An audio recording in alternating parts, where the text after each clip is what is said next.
Primeiras pregações.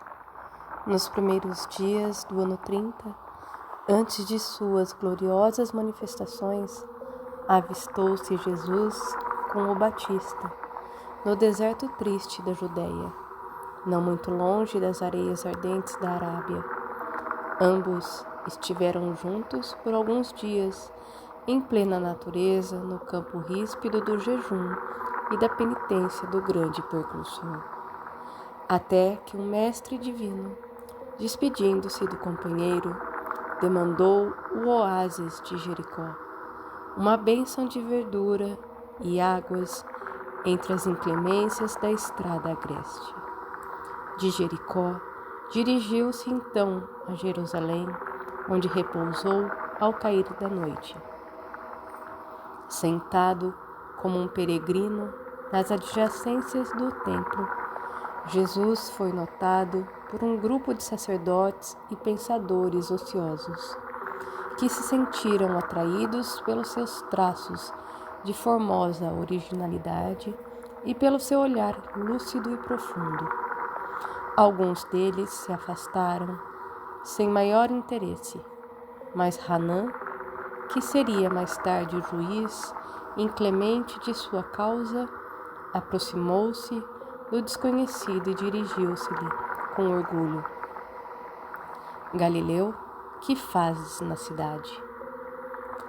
Passo por Jerusalém buscando a fundação do reino de Deus, exclamou o Cristo com modesta nobreza. Reino de Deus? Tornou o sacerdote com acentuada ironia. E que pensas tu, venha ser isto?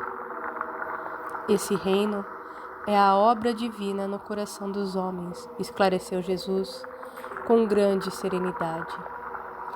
Obra divina em tuas mãos?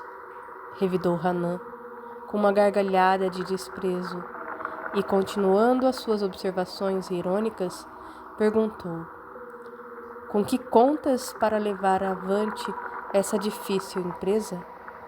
Quais são os teus seguidores e companheiros? Acaso terás conquistado o apoio de algum príncipe desconhecido e ilustre para auxiliar-te na execução de teus planos? Meus companheiros hão de chegar de todos os lugares, respondeu o mestre com humildade. Sim, observou Hanã, os ignorantes e os tolos estão em toda parte da terra. Certamente que esse representará o material de tua edificação. Entretanto, propões-te realizar uma obra divina e já viste alguma estátua perfeita modelada em fragmentos de lama? O sacerdote replicou-lhe Jesus com energia: sem nenhum mármore existe mais puro e mais formoso do que o do sentimento, e nenhum cinzel é superior ao da boa vontade. Impressionado com a resposta firme e inteligente, o famoso juiz ainda interrogou: conheces Roma ou Atenas? Conheço o amor e a verdade, disse Jesus convictamente. Tens ciências dos códigos da corte provincial e das leis do templo? Inquiriu Hanã inquieto. Sei qual é a vontade de meu Pai que está nos céus, respondeu o mestre brandamente. O sacerdote o contemplou irritado e, dirigindo-lhe um sorriso de profundo desprezo, demandou a torre Antônia em atitude de orgulhosa superioridade.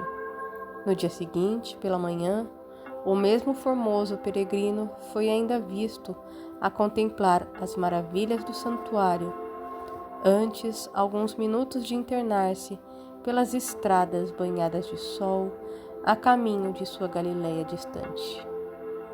Daí, algum tempo depois de haver passado por Nazaré, descansando igualmente em Canaã, Jesus se encontrava nas circunvizinhanças da cidadezinha de Cafarnaum, como se procurasse, com viva atenção, algum amigo que estivesse à sua espera. Em breves instantes, ganhou as margens do Tiberíades e se dirigiu resolutamente a um grupo alegre de pescadores, como se de antemão os conhecesse a todos. A manhã era bela, no seu manto diáfano de radiosas neblinas.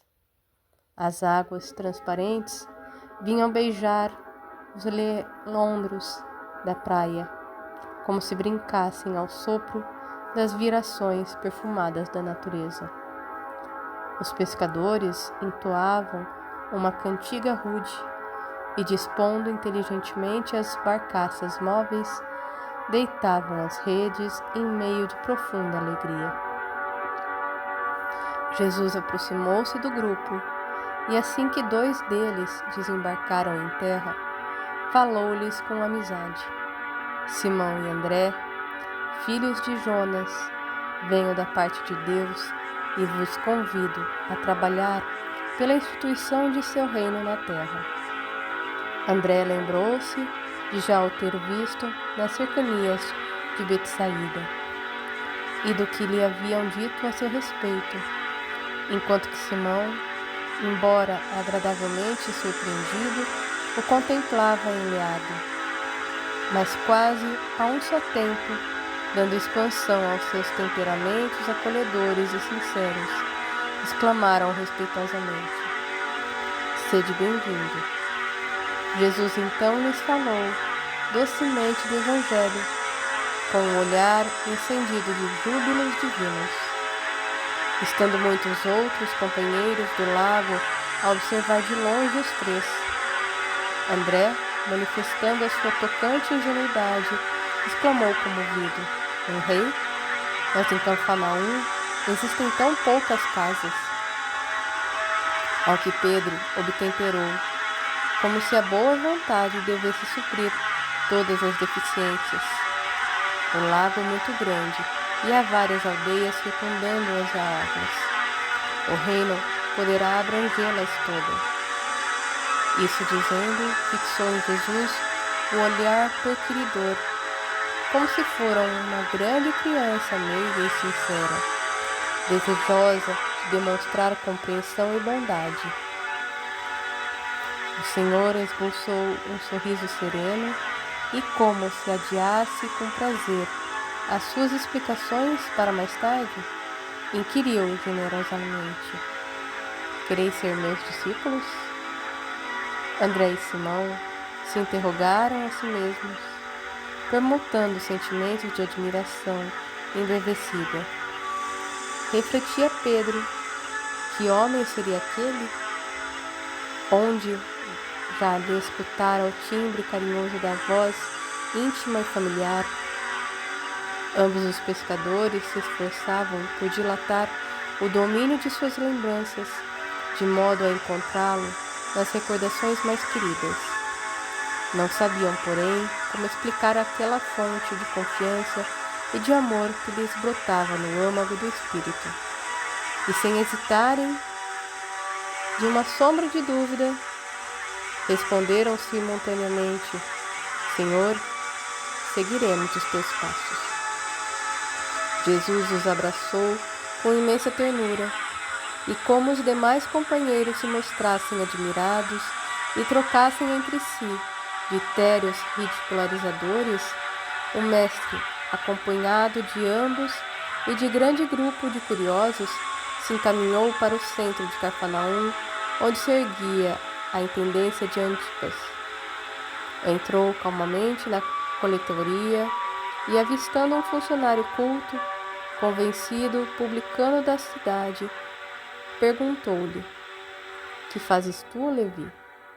O interpelado fixou-o com surpresa, mas, seduzido pelo suave magnetismo de seu olhar, respondeu sem demora: "Recolho os impostos do povo devido a Herodes." "Queres vir comigo para recolher os bens do céu?" perguntou-lhe Jesus com firmeza e doçura. Levi, que seria mais tarde o apóstolo Mateus, sem que pudesse definir as santas emoções que lhe dominaram a alma, atendeu comovido: "Senhor, estou pronto." "Então vamos", disse Jesus, abraçando-o. Em seguida, um numeroso grupo se dirigiu para a casa de Simão Pedro, que oferecera ao Messias acolhida sincera em sua residência humilde, onde o Cristo fez a primeira exposição de sua consoladora doutrina, esclarecendo que a adesão desejada era a do coração sincero e puro, para sempre as clarividades do seu reino. Iniciou-se naquele instante a eterna união dos inseparáveis companheiros. Na tarde desse mesmo dia, o mestre fez a primeira pregação da Boa Nova na Praça Ampla, cercada de verdura e situada naturalmente junto às águas. No céu vibravam harmonias vespertinas, como se a tarde possuísse também uma alma sensível. As árvores vizinhas acenavam os ramos verdes ao vento do crepúsculo, como mãos da natureza que convidassem os homens à celebração daquele primeiro ágape. As aves ariscas pousavam de leve nas alcaparreiras mais próximas, como se também desejassem senti-lo, e na praia extensa se acotovelava a grande multidão de pescadores rústicos, de mulheres aflitas por continuadas flagelações, de crianças sujas e abandonadas, misturados publicanos, pecadores, com homens analfabetos e simples, que haviam acorrido ansiosos por ouvi-lo. Jesus contemplou a multidão e enviou-lhe um sorriso de satisfação. Contrariamente às ironias de Hanan, ele aproveitaria o sentimento como um mármore precioso e a boa vontade como um cinzel divino. Os ignorantes do mundo, os fracos, os sofredores, os desalentados, os doentes e os pecadores seriam em suas mãos um material de base para a sua construção eterna e sublime. Converteria toda miséria e toda dor num cântico de alegria e, tomado pelas inspirações sagradas de Deus, começou a falar da maravilhosa beleza do seu reino. Magnetizado pelo seu amor, o povo o escutava num grande transporte de ventura. No céu havia uma vibração de claridade desconhecida. Ao longe, no firmamento de Cafarnaum, o horizonte se tornara um deslumbramento de luz, e bem no alto, na cúpula dourada e silenciosa, as nuvens delicadas e alvas tomavam a forma suave das flores e dos arcanjos do paraíso.